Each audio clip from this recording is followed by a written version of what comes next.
In Chinese schools nowadays, the highly favored curriculum among Chinese parents teaches kids how to cook and even do carpentry work.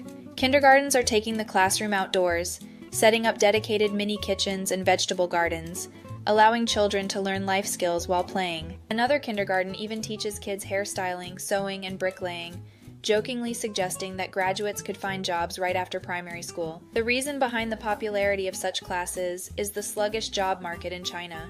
Millennial parents widely believe that traditional Chinese exam-oriented education won't secure a bright future for their children. They'd rather have their kids learn essential life skills from a young age so that even without a high academic degree, they can still support themselves